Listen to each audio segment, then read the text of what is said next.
ஹஜ் புனித பயணம் மேற்கொள்பவர்கள் ஜனவரி 15க்குள் பதிவு செய்ய வேண்டும். தமிழ்நாடு ஹஜ் ஏற்பாட்டாளர்கள் சங்கம் வேண்டுகோள். சென்னை சேப்பாக்கம் பத்திரிகையாளர் மன்றத்தில் தமிழ்நாடு ஹஜ் ஏற்பாட்டாளர்கள் சங்கம் சார்பில் செய்தியாளர் சந்திப்பு நடைபெற்ற இந்த செய்தியாளர் சந்திப்பில் அச்சங்கத்தின் நிர்வாகி மௌலானா சம்சுதீன் காசிமி செய்தியாளரை சந்தித்தார். மேலும் சங்கத்தின் நிர்வாகிகள் உடனிருந்தனர். தமிழ்நாடு ஹஜ் ஏற்பாட்டாளர்கள் சங்கத்தின் நிர்வாகி மௌலானா சம்சுதீன் காசிமி செய்தியாளரிடம் கூறுகையில், ஒவ்வொரு ஆண்டும் இந்தியாவிலிருந்து சுமார் 1,75,000 பேர் ஹஜ் புனித பயணத்தை நிறைவேற்ற சவுதி அரேபியா சென்று வருகின்றனர். அவர்களில் சுமார் 1,23,000 பேர் ஹஜ் கமிட்டி மூலமாகவும் 52,000 பேர் மத்திய அரசின் அங்கீகாரம் பெற்ற ஹஜ் தனியார் நிறுவனங்கள் மூலமாகவும் சென்று வருகின்றனர். குறிப்பாக தனியார் ஹஜ் நிறுவனங்கள் மூலம் பயணம் செய்யும் ஹஜ் பயனாளர்கள் மே மற்றும் ஜூன் மாதம் சுமார் 10 நாட்களுக்கு முன்பு வரை தங்களுடைய பயணத்தை பதிவு செய்து தங்கள் புனித பயணத்தை தொடங்குவார்கள். இவ்வாண்டு சவுதி அரசாங்கம் புனித பயணம் செல்வோரின் கால அவகாசத்தை மாற்றி அமைத்ததால் மத்திய அரசு ஹஜ் காலத்திற்கு சுமார் 5 மாதங்களுக்கு முன்பாகவே, அதாவது அடுத்த மாதம் ஜனவரி 15ஆம் தேதிக்குள் தங்களுடைய ஹஜ் பயண பதிவை முடித்துக் கொள்ள வேண்டும் என்றும் அதன் பிறகு பதிவு செய்பவர்கள் ஹஜ் பயணம் மேற்கொள்ள இயலாது என்று உத்தரவிட்டுள்ளனர். ஹஜ் புனித பயணம் மேற்கொள்பவர்களுக்கு இந்த செய்தி தெரியாததால் இதுவரை ஹஜ் பயணத்தை பதிவு செய்வதில் கவனக்குறைவாக இருந்து வந்துள்ளனர். சவுதி அரேபியா மற்றும் இந்திய அரசு அங்கீகரிக்கப்பட்ட தனியார் ஹஜ் பயண ஏற்பாட்டாளர்கள், தனியார் ஹஜ் சர்வீஸ் நிறுவனங்கள் பெயர் பட்டியல் இந்த அரசின் சிறுபான்மை நலத்துறை அமைச்சகம் மற்றும் இந்திய ஹஜ் கமிட்டி ஆகியவை வலைதள பக்கங்களில் வெளியிடப்பட்டுள்ளது. முறைகேடுகளையும் போலிகளையும் தவிர்ப்பதற்காக அரசு அங்கீகரிக்கப்பட்ட ஹஜ் நிறுவனங்களிடம் மட்டுமே ஹஜ் புனித பயணம் மேற்கொள்பவர்கள் பதிவு செய்யுமாறு கேட்டுக் கொள்ளப்படுகிறது. முன்னதாக தமிழக அரசு இஸ்லாமியர்களுக்கு சென்னை நங்கநல்லூரில் ஹஜ் இல்லம் கட்டுவதற்கு அடிக்கல் நாட்டியதற்கு தமிழக முதலமைச்சருக்கு மனப்பூர்வமான நன்றியை தெரிவித்துக் கொள்கிறோம் என்று தெரிவித்தார். எல்லா புகழும் இறைவன் ஒருவனுக்கே. தமிழ்நாடு ஹஜ் ஏற்பாட்டாளர்கள் சங்கம் என்ற எங்களுடைய அமைப்பு மத்திய அரசால் அங்கீகாரம் செய்யப்பட்ட ஒரே அமைப்பு. கடந்த 30 ஆண்டுகளாக ஹஜ் யாத்ரீகர்களின் சேவைகளில் நாங்கள் பணியாற்றி வருகின்றோம். இந்த சங்கத்தினுடைய தலைவர் ஹாஜி முகமது ரஃபீக் அவர்கள், சங்கத்தினுடைய செயலாளர் ஹாஜி முகமது சலீம் அவர்கள், நாங்கள் ஒரு முக்கியமான செய்தியை மக்களுக்கு சொல்ல விரும்புகின்றோம். எங்களுடைய சங்கத்தின் செயலாளர் சலீம் அவர்கள் துவங்கி வைப்பார்கள். அஸ்ஸலாமு அலைக்கும் வரஹ்மத்துல்லாஹி வபரகாத்து. தமிழ்நாடு ஹாஜிகளுக்கு விமான நிலைய அருகில் ஹஜ் இல்லம் துவங்கிய நமது மாண்புமிகு முதலமைச்சர் மு.க. ஸ்டாலின் அவர்களுக்கு தமிழ்நாடு ஹஜ் ஏற்பாளர் சங்கத்தின் சார்பில் நன்றியை தெரிவித்துக் கொள்கின்றோம். இன்ஷா அல்லாஹ் மற்ற விஷயங்கள் தொடர்ந்து இவ்வாண்டு ஹஜ் சம்பந்தமான ஹஜ் யாத்திரை செல்ல இருக்கக்கூடிய மக்களுக்காக ஒரு முக்கியமான செய்தியை சொல்ல விரும்புகிறோம். ஏனென்றால் இதுவரை ஹஜ் வரலாற்றிலே எப்படிப்பட்ட நடைமுறை நடக்கும் என்றால், ஒவ்வொரு ஆண்டும் மே அல்லது ஜூன் மாதம் ஹஜ் யாத்திரைக்காக செல்லக்கூடிய பயணிகள் புறப்படுவார்கள். நாங்கள் அவர்களை ஒருங்கிணைத்து அழைத்து செல்வோம். அப்படி புறப்படுவதற்கு மே ஜூன் மாதங்களில் புறப்படுவதற்கு 10 நாட்கள் முன்பு வரை விண்ணப்பிப்பார்கள். அரசு எங்களுக்கு வழங்கிய கோட்டா எங்களிடம் இருக்கும். அந்த விண்ணப்பத்தின் பேரில் நாங்கள் விண்ணப்பத்தை பதிவு செய்து அவர்களை அழைத்து செல்வோம். இதுதான் ஆண்டாண்டு காலமாக நடந்து வந்த நடைமுறை. இந்த நடைமுறைக்கு அப்பாற்பட்டு இந்த ஆண்டு வரலாற்றில் முதல் முறையாக மத்திய அரசு ஒரு அறிவிப்பு செய்திருக்கிறார்கள். அதாவது ஹஜ் காலத்திற்கு சுமார் 5 மாதங்களுக்கு முன்பே, ஹஜ் காலம் என்பது மே ஜூனில், அதற்கு 5 மாதங்களுக்கு முன்பே, அதாவது வரக்கூடிய ஜனவரி 15ஆம் தேதிக்குள் இவ்வாண்டு ஹஜ் செய்யக்கூடிய அத்தனை யாத்ரீகர்களும் பதிவு செய்து முடித்து விட வேண்டும். ஜனவரி 15ற்கு அப்புறம் பதிவு செய்பவர்கள் ஹஜ் செய்ய முடியாது, அவர்கள் விண்ணப்பம் ஏற்றுக்கொள்ள முடியாது என்ற ஒரு அதிரடி உத்தரவை வரலாற்றில் முதல் முறையாக, இதுவரை இல்லாத ஒரு நடைமுறையாக முதலாக மத்திய அரசு அறிவித்தார்கள். ஆனால் இதை பற்றி பொதுமக்களுக்கு இந்த விஷயம் தெரியாததினால் பொதுமக்கள் கவனக்குறைவாக இருக்கின்றார்கள்.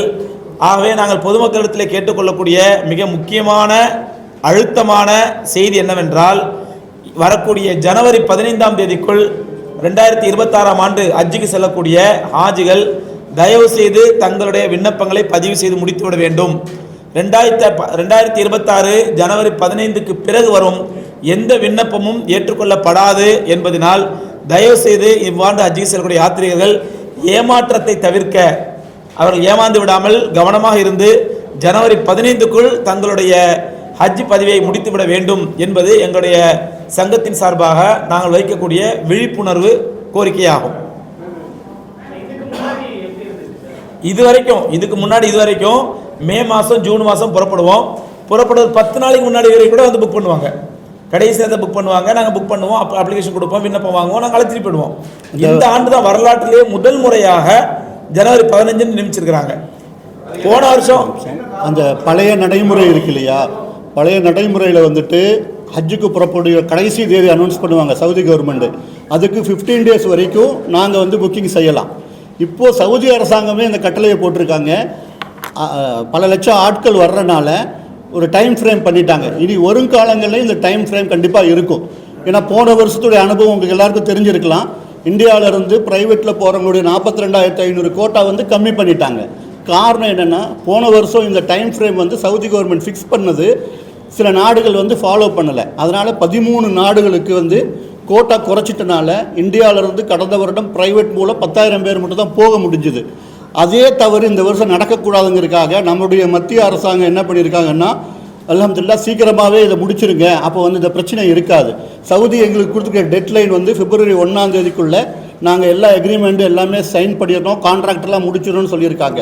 சவுதி கவர்மெண்ட்டு சொன்ன டேட்லேருந்து 15 நாள் முன்னாடியே புக்கிங் க்ளோஸ் பண்ணுங்கன்னு சொல்லிட்டு அமைச்சர் சொல்லியிருக்காரு. அமைச்சர் வந்து கிரண் ரிஜிஜு வந்து பதிவில் கூட அதை பதிவு போட்டிருக்காரு.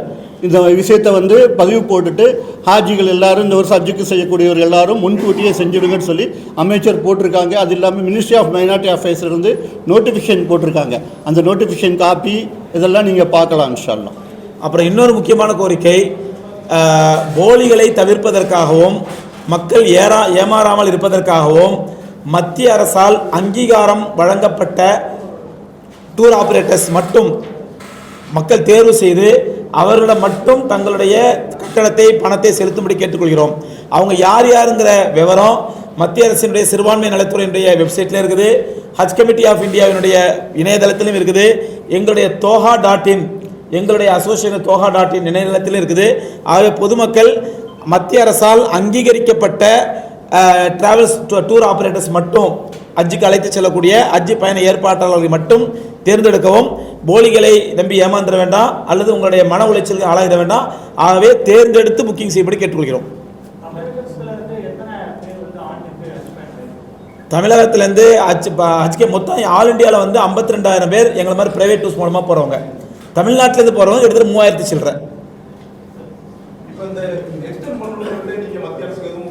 கோரிக்கை வச்சிருக்கிறோம், பரிசீலிக்கப்பட்டு வருகிறது. பட் இது வரைக்கும் இந்த தகவலும் இல்லை.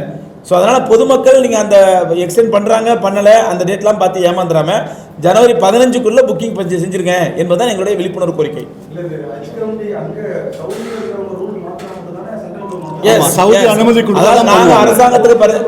நாங்கள் அரசாங்கத்துக்கு கோரிக்கை வச்சிருக்கோம். அரசாங்கம் வந்து அவங்களுக்கு வைப்பாங்க, அவங்க ஏற்றுக்கொண்டால் மட்டும்தான் இவங்களால எக்ஸ்டெண்ட் பண்ண முடியும்.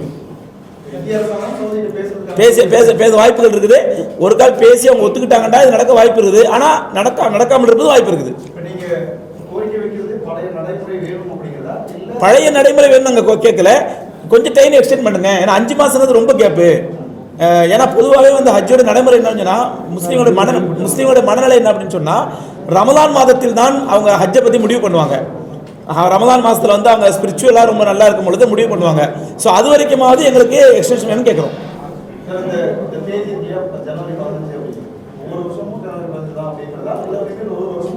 ஒவ்வொரு வருஷம் மாறும். அதாவது சந்திரப்பிறை கணக்கேற்ற மாதிரி கொஞ்சம் மாறும். ஒரு 10 நாள் 15 நாள் வித்தியாசம் வரும். இதுவரையும் கிடையாது. அதாவது சென்ற ஆண்டு கவர்மெண்ட் அறிவிச்சாங்க கடைசி நாள்னு சொல்லி, அதை நம்ம பெரும்பாலும் ஃபாலோ பண்ணல. அதனால என்ன ஆயிப்போச்சுன்னா, நம்ம இந்தியாவுக்கு கொடுக்கப்பட்ட கோட்டாவை நம்ம இழந்துட்டோம். 42,000 கோட்டாவை இழந்துட்டோம். அதே மாதிரி வருங்காலத்தில் இதே கேர்லெஸ்ஸா இருந்தோம்னா நம்ம இந்தியாவுக்கு வழங்கப்பட்ட கோட்டா போயிடும் அப்படிங்கிறத நம்ம பொதுமக்கள் சொல்றோம். அதனால அடுத்தடுத்த ஆண்டுகளிலே இது தொடரத்தான் வாய்ப்பு இருக்கிறது. இனிமே நம்ம கடைசி வரைக்கும் 10 நாள் முன்னாடி மக்கள் எதிர்பார்க்க கூடாது. இனிமே தயவு செஞ்சு அரசாங்கம் அறிவிக்கக்கூடிய அந்த நாளுக்குள் பதிவு செய்து முடித்து விட வேண்டும். வந்து 1,75,000, 1,22,500 பேர் ஹஜ் கமிட்டி மூலமும், பிரைவேட்டில் போகிறவங்க 52,500. போன வருஷம் பிரைவேட் தான் வந்து நமக்கு வந்து கம்மி பண்ணிட்டாங்க லேட் ஆனனால. அங்கீகாரம் பெற்ற கம்பெனிகளுக்கு என்ன ஆதாரம், என்ன லைசன்ஸ் மாதிரி சர்டிஃபிகேட் மாதிரியோ அது வந்துருச்சு. இந்த ஆண்டுக்கான லைசன்ஸ் எல்லாத்துக்கும் வந்துருச்சு. யாரும் வந்து இன்னும் வரல, ஒரு வாரத்தில் வந்துடும், 10 நாள் வந்துடும் சொன்னா அவங்க போலின்னு நினைச்சிங்க. இல்லை, இனி வரும் காலங்களில் வந்து 4 மாதத்துக்கு முன்னாடியே டிசைட் பண்ணுற மாதிரி தான் இருக்கும். மினிமம் 4 months பிஃபோர் வந்து புக்கிங் பண்ணுற மாதிரி தான் இருக்கும். காரணம், சவுதி வந்து போன வருஷம் டைம் ஃப்ரேம் கொடுத்தாங்க, சில கண்ட்ரிஸ் ஃபாலோ பண்ணலை. இந்த வருஷம் ஸ்ட்ரிக்டாக எல்லாருமே ஃபாலோ பண்ணுறோம். அடுத்த முறை இதே நடைமுறை தான் வரும். இப்போ இந்த முறை மக்களுக்கு விழிப்புணர்வு வந்துருச்சுன்னா அடுத்த வருஷம் தானாகவே அவங்க மாறிக்குவாங்க. இன்னொரு முக்கியமான விஷயம் என்ன அப்படின்னு சொன்னால், போன வருஷம் சவுதி அரசாங்கம் கொடுத்த அந்த டைம் லைமை வந்து நம்ம ஃபாலோ பண்ணாதனால தான் 42,000 கோட்டா அமௌண்ட் போயிடுச்சு, இந்தியாவுக்கு கொடுக்கப்பட்ட கோட்டா. இது வரக்கூடிய ஆண்டுகளில் முஸ்லீம் மக்கள் கேர்லெஸ்ஸாக இருந்தால் இந்தியாவுக்கு வரக்கூடிய கோட்டா அது நம்ம இழக்க வேண்டிய நிலைமை ஏற்பட்டோம். இழக்காமல் நம்ம அந்த கோட்டாவை பூர்த்தி செய்து எல்லாரும் ஹஜ்ஜுக்கு போகணும்னு சொன்னால் தயவுசெய்து சவுதி அரசாங்கத்தின் மூலமாக, இந்திய அரசாங்கத்தின் மூலமாக சவுதி அரசாங்கம் கொடுக்கக்கூடிய அந்த இறுதி நாளை டெட்லைன் ஞாபகம் வச்சு அதற்குள் பதிவு செய்யும்படி கேட்டுக்கொள்கிறோம். தமிழ்நாடு முதலமைச்சர் மாண்புமிகு தளபதி அவர்களுக்கு ஒரு வேண்டுகோள் என்னன்னு சொன்னால், தமிழக அரசு ஹஜ்ஜி இல்லம் கட்டுறதுக்கு நங்கநல்லூரில் அடிக்கல் நாட்டு விழா செய்திருக்காங்க. அந்த கட்டடம் முழுமையாக முடிஞ்சதற்கு பிறகு இந்திய அரசாங்கத்தினுடைய அங்கீகாரம் பெற்ற எங்களுடைய அசோசியேஷனுக்கு அதை வந்து மேற்பார்வை செய்வதற்காகவும் நிர்வாகம் செய்வதற்கு அனுமதி வழங்குமாறு இந்த சார்பாக கேட்டுக்கொள்ளும், அசோசியேஷன் சார்பாக கேட்டுக்கொள்ளும். இந்த வீடியோ உங்களுக்கு பிடிச்சிருந்தா லைக் பண்ணுங்க, கமெண்ட் பண்ணுங்க, ஷேர் பண்ணுங்க, சப்ஸ்கிரைப் பண்ணுங்க.